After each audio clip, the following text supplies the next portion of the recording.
Welcome back to the Necessary Trouble Show. Today we're going to have a little bit of California love. I'm so grateful to have my friends join me from Your Vote, Your Movement. Bryson Rouzan-Thomas, Malia Smith, and Jordan Ferguson are co-founders of Your Vote, Your Movement. You can learn more about them at YVYM2020.com. Thank you for joining us today. Thank you for having us. Thank you, thank you, Thank you thank for you. having us. So give us a little bit of the backstory. I know you guys grew up in Southern California together. How did you guys come together to form Your Vote, Your Movement? Yeah, I'll go first, and then I guess I'll let Jordan and Malia chime in. I'm making one edit. It is Your Vote, Your Moment. It is a movement, but it's also a moment. And we Thank you for the correction. And I knew I was going to mess that up, so forgive me. It is a movement, but it's also, but I mean, also to explain that though, we really wanted to come up with something that would allow people to actually own it themselves. And really, that's why we were like, let's have people own their own moments. That was part of the reason why we chose that slogan. But honestly, this, I think in this specific time, in this season, I guess you'll call it, everyone is trying to get active, trying to be involved, trying to have a voice. And trying to just, I think do differently than how we performed in 2016, which was little to nothing or just very comfortable with the situation at hands. This started with Malia's brother, who I'm very close with, who I went to high school with, who was like, I want to do some type of march or some rally. And I said, well, Marlon, we're in a pandemic. We're in COVID. We're not going to be out of this. And so the idea of how we can campaign and educate is going to be different than getting on the streets and the grassroots efforts that we typically use in campaigning and getting the word out. And so we decided to kind of change that aspect and really build a digital campaign, which I'm going to let Jordan and Malia really get into. But the campaign is really two sides, one being the toolkit, which they developed, and then the other is the creative. I think if you guys will see at some point, we had a teaser that was created that launched a couple weeks ago that had a lot of city call outs in it, for example, but also had some really contemporary, fresh music. And like just the graphics that we do as far as our marketing and our branding, very appealing to like the younger generation. And I think the biggest thing is when we look at our Black and Hispanic communities, the issues are twofold. One, we're dealing with communities that have never really felt they actually positively reap the benefits. So why would they feel activated or empowered enough to perform in this space? And the other part of that is that these communities have not had proper access to resources, educationally, XYZ. And so how can we provide a resource that is straight to the point, direct, streamlined, you don't have to be college educated to read it, and then also having creative that's very empowering and impactful.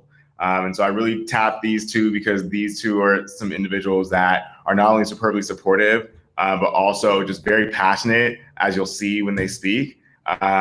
Specifically passionate about this space, but more importantly, superbly intelligent, superbly creative, and they've done such a phenomenal job at the creation of this document. So I'm going to pass it over to Jordan and Malia to kind of get into the educational resource side.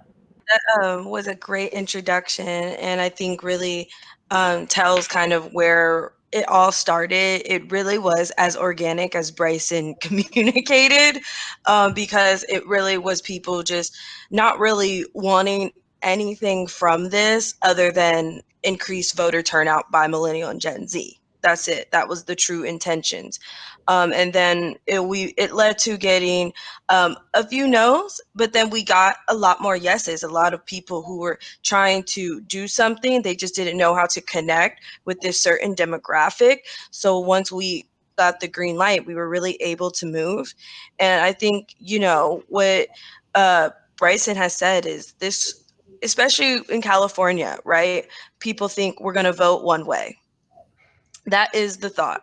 And although there have been times where we have voted a certain way, there still are so many roles on the ballot, especially in California, that are really monumental, right? California is leading a lot of things with these propositions that people don't understand. So if we don't go out to vote, we are losing on the opportunity to make history for other states.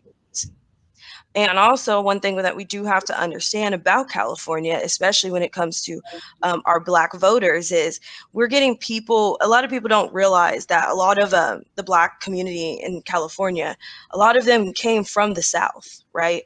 The Great Migration, where they went to the Northeast, they went to Chicago, and they came to California too. So we're combating a generational divide where our parents and grandparents, my grandparents, both of them were from the Jim Crow South. They have their fears about voter suppression, about how they have consistently tried to disenfranchise us. So us and these new Californians, we grew up in LA, from the Bay, the IE. We see the world a little differently, and we're still kind of pushing them to get out of their comfort zone and understand you can take part in this election, but also we have to keep pushing, you know what I mean?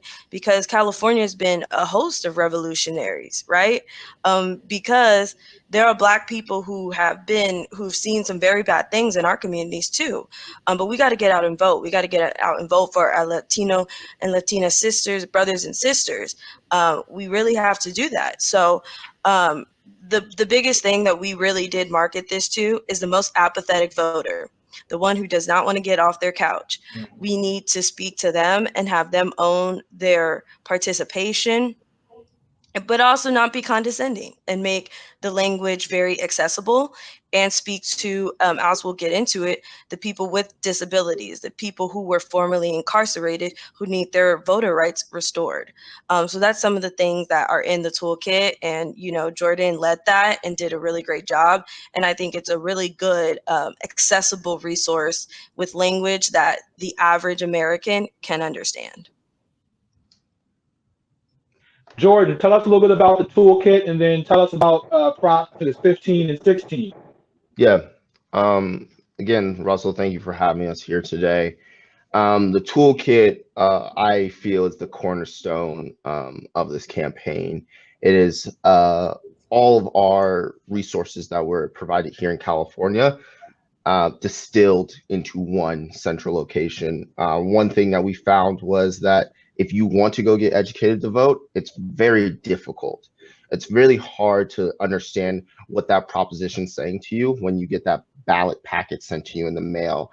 Nothing's like really bolded. It's a lot of like political language. And so what we wanted to do was we wanted to distill it down to what is the background of this proposition or this thing that you've been sent? What is the impact? Saying, hey, like if this passes, this is what it repeals. These are the changes it makes.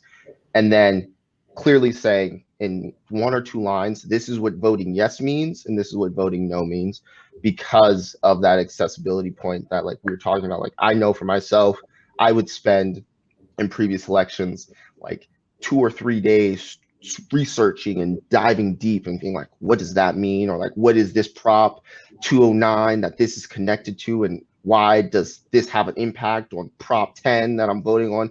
And those kinds of things. When it's really easy for us, what we decided was we got a team of individuals, passionate people, to really distill that information. And so our toolkit not only covers the propositions, but also, like Malia said, covers while voting for the formerly incarcerated and like making sure they know their rights, voting with disabilities, voting in the time of COVID, voting by mail. We have an outline of voter suppression history within our toolkit. And also we have a couple of definitions for less popular ballot rolls to encourage people to vote down ballot, for people to go out and vote for their sheriffs, their district attorneys. In California specifically, the California State Assembly and the State Senate, and how those people also have an impact on our lives. So that's really what the toolkit is meant to be and meant to serve as like a true one-stop shop with access to all the different information, the links, and everything is clickable. It's a really great resource that we're really happy got put together. But more specifically on Prop 15 and 16, I'll just give a quick brief overview, but Prop 15 essentially increases funding for local schools that are K through 12, as well as community colleges, and then also local governments. And it does this by increasing the real property tax of industrial real property. And so what that means is in 1978, Prop 13 was passed. That's basically said that we're freezing taxes on property taxes on industrial properties right here, right now. But obviously, the real estate market, property values, everything has changed a lot from 1978 to 2020. And so basically what this proposition will do, it will make those industrial properties have to pay current market value in property taxes in order to increase the funding to those institutions I said before, the K through 12 public schools, the community colleges, and then local municipalities. And then Prop 16 is a big one. And Prop 16 is basically about the repeal of Prop 209, which many people in California and around the country know as affirmative action. So affirmative action was passed in California in 1996. And so essentially what Prop 16 is doing is saying, hey, the issues that we faced in 1996 may still be real, but they're not real enough for us to have a law on the books that promotes diversity and inclusion in a way that affirmative action does. And so Prop 16 is aiming to repeal affirmative action from many of our institutions, schools, workplaces, that kind of stuff, and allow us to return back to what was status quo. And I'm sure the people behind it feel like there may be some type of data or like historical presence that warrants this type of change in the progress that we've made since 1996, because I'm not here to say that we haven't made the progress. But I do think that everyone should take some time to consider the implications of passing something like this and resetting our status quo in a way that moves us away from the diversity and inclusive nature that we've kind of really been working towards for the last 24 years since affirmative action was passed. Excellent. Malia, tell us quickly about his Prop 21, but also I really wanted to hear from you about what work you guys are doing and what is happening in California around voting rights for the formerly incarcerated. We've heard a lot about Florida and Bloomberg's paying people's fines, and it was a 60-minute story, but I haven't heard anything about California. Tell us quickly about 21, and then really about working with formerly incarcerated folks to be able to have access to the ballot. Yeah, so I think that was a really good transition because Jordan mentioned two things, like closing the corporate tax loops, right? That's huge. Then putting back affirmative action. What is also on the California ballot, I mean, it really is a power-packed election for us, right? And these have nothing to do with any party, is going to be Prop 21, which is rent control in California. That is huge, specifically for communities experiencing extreme gentrification. So this Prop 21 is an attempt to rent control was on the ballot in our last election. It did not pass. They have altered it to be a little bit more approachable. But again, we want to allow the local governments to enact a rent control in their communities that will not, for any housing occupied after 1995, that cannot increase after a vacancy is opened more than 15% in 3 years. That is really big.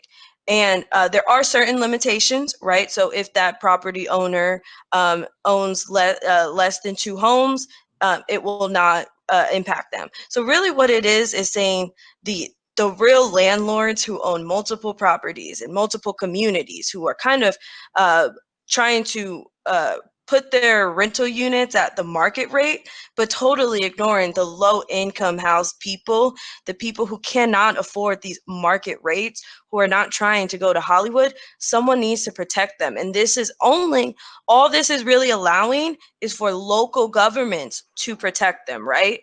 This isn't saying California is setting their own standards, and really it's just allowing local governments to work under a framework. And it's really important that we talk about that, because when we talk about our communities, especially in the Bay and Los Angeles, we are seeing a lot of unhoused people. We are seeing a lot of people experiencing homelessness. And unfortunately, those people look like all of us.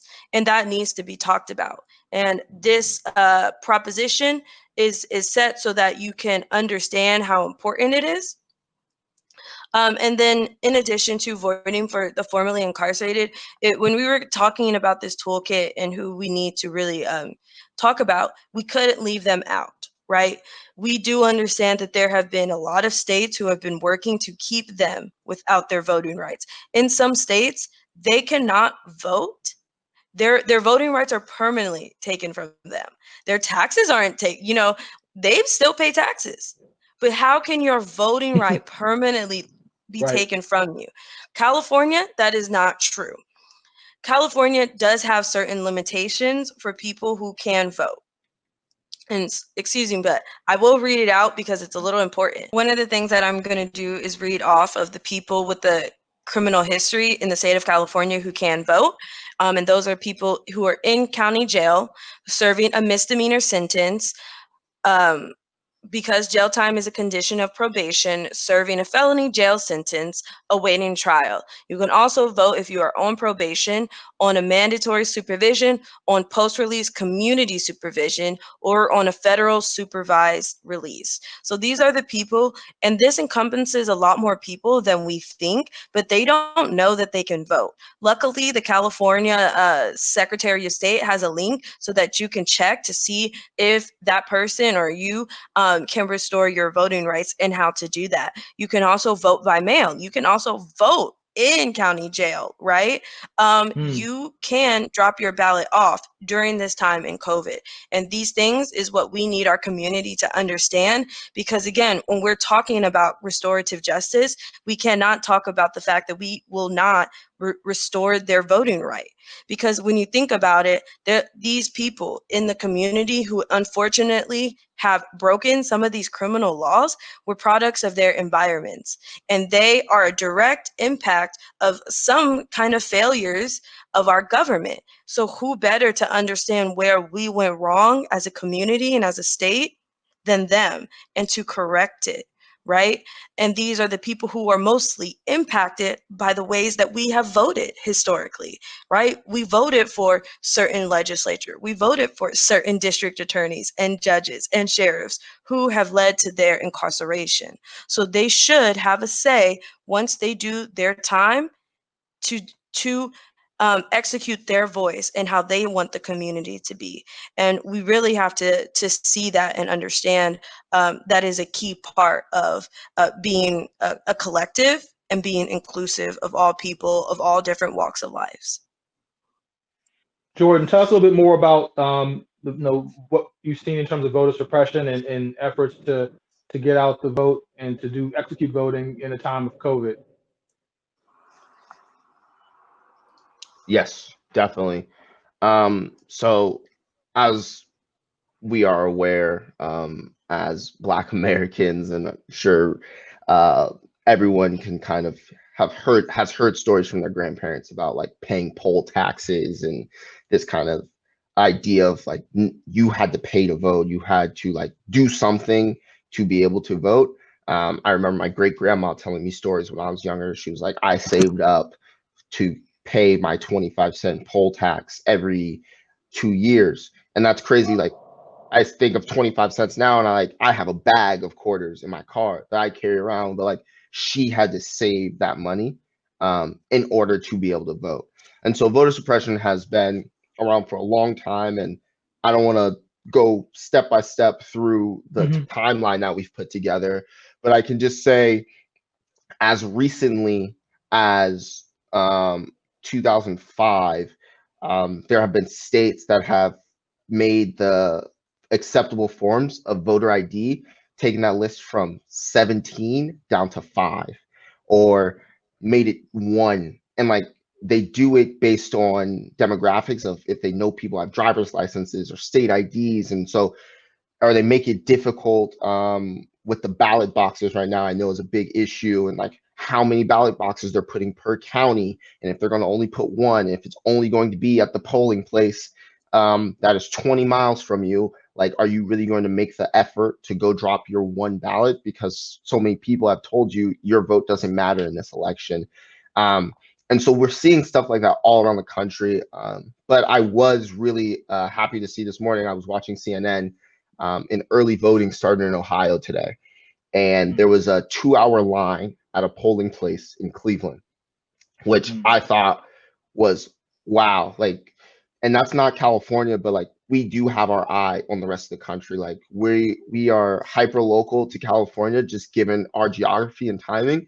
But this is much bigger to us. This is not just about California. This is about the entire state. I mean, the entire country. And so for me to wake up and see that, I'm like, wow, like those people are getting active. Like it's October 6th. The election officially isn't until November 3rd, but there's people waiting in line for 2 hours today on this Tuesday in order to make sure their voice is heard. And I think that's just so important. And regardless of your political lean and regardless of how you view this election, there's so many things down the ballot, from propositions to district attorneys to judges to sheriffs to city council people to superintendents, all these things that you can find something that matters to you. And that's why we say it's your vote, your moment, because there's going to be things on the ballot that you don't agree with. And I'm a big proponent of telling people, leave it blank. If you don't care, leave it blank. But you have to go and you have to make your voice heard on the things that matter to you. And no one should be able to tell you that, like, hey, like just because you don't care about this one thing means that the other 20 things that you're going to see on election day don't matter. So that is something I feel very passionate about. And also just want to highlight, regardless of what state you're in, if you go to ballotpedia.com/sample ballot, you can input your name and your address, and Ballotpedia has consolidated all of its resources and elections and everything, which is way too much for us to fit into like this document. You can go and see what your ballot will look like on election day, or what the ballot you will receive in the mail will look like. And you can do even more research into those individuals, into those laws, into those changes, whatever's happening, because Ballotpedia says like, okay, there's your address. They have it geo-targeted. And so I really encourage people to go to ballotpedia.com/sample ballot in order to preview what their ballot will look like on election day. And for those of you in California, we have that link directly within our toolkit to allow you to access it directly from there. Excellent. Bryson, I wanted to bring it back to you real quick and just ask, each of you, anybody else wants to chime in. I'm really curious, amongst, the voters in your age demographic, and in California, but even nationwide, what you've been hearing, how much has having Senator Kamala Harris as the vice presidential candidate motivated or inspired folks to be active during this election season, both in California, or has it perhaps discouraged people? I know there's been, people have had different opinions about her and her record when she was in California in the Bay Area as a district attorney, et cetera. What impact has she had in terms of generating enthusiasm or not? I will definitely say, I've always said, especially as being young and Black, is that we are not on the same page among several issues. One of them is specifically empowering Black leaders who are doing the jobs that none of us want to do.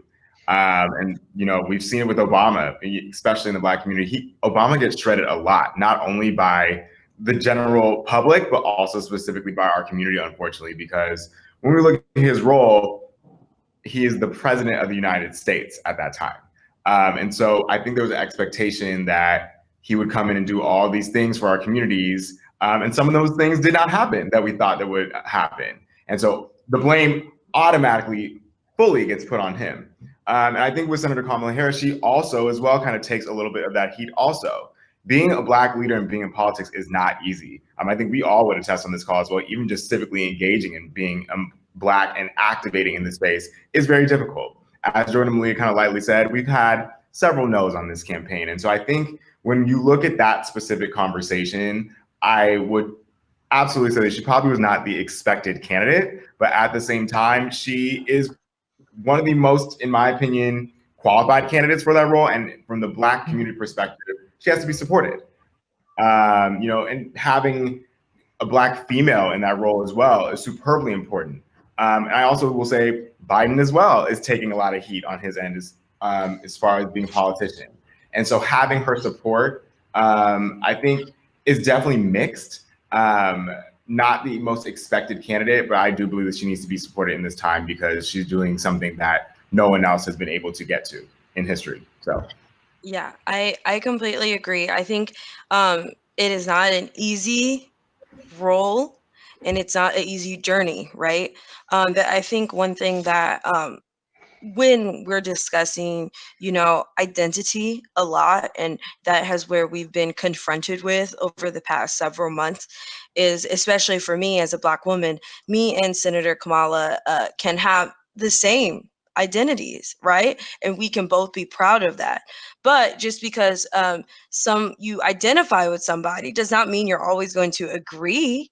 And I think that as her becoming the potential vice president, in that identity needs to be celebrated because that is huge. There are a lot of people who are seeing themselves in Kamala and seeing what she can do.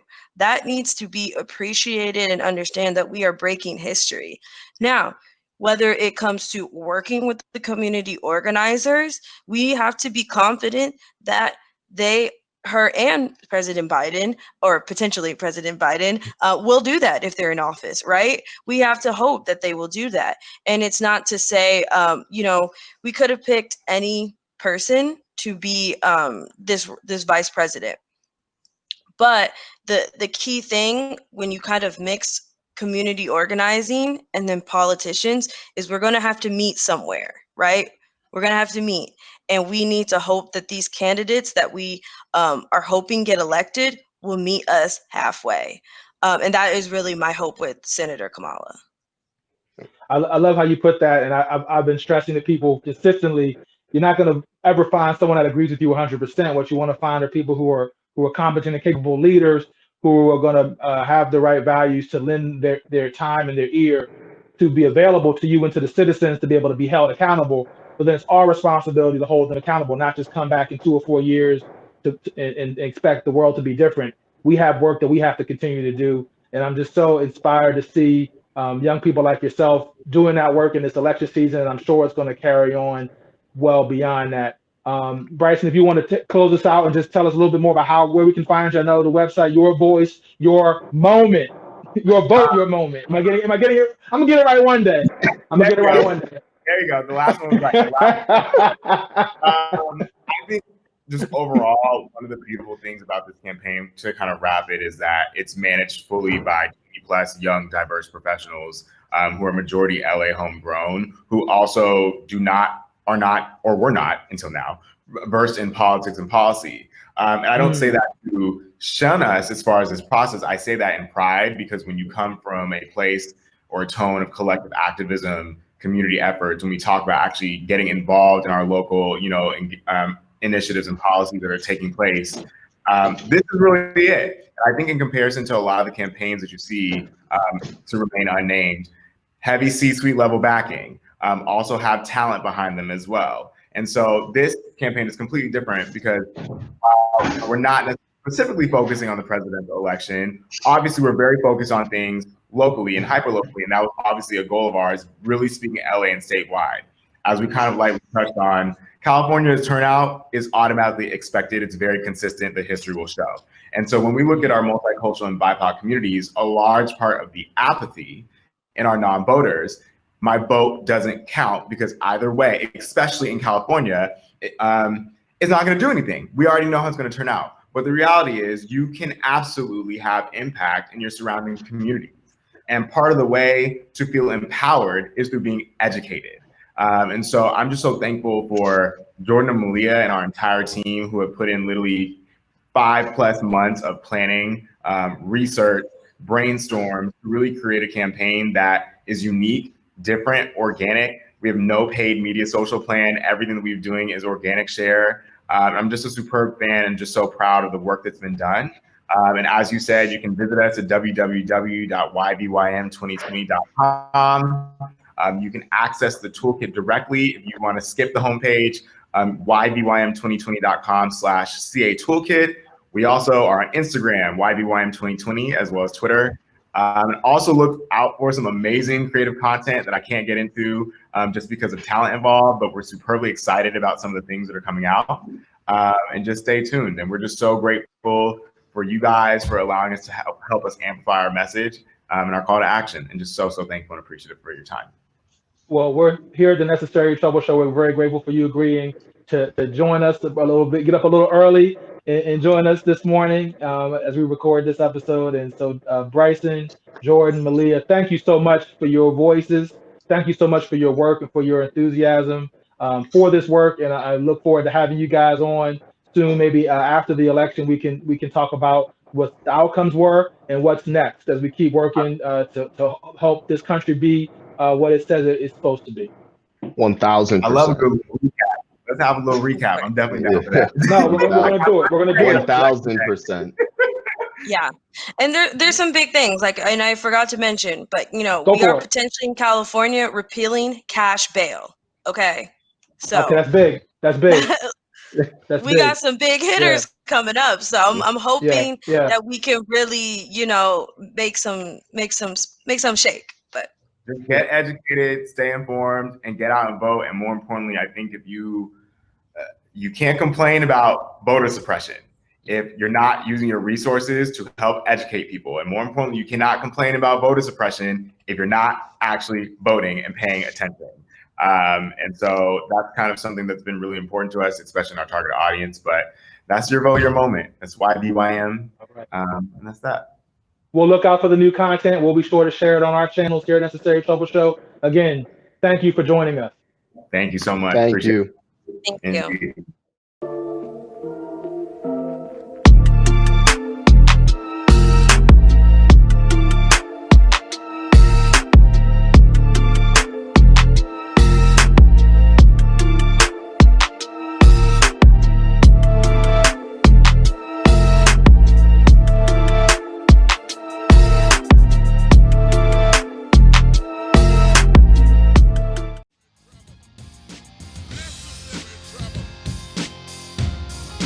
Thanks for watching The Necessary Trouble Show.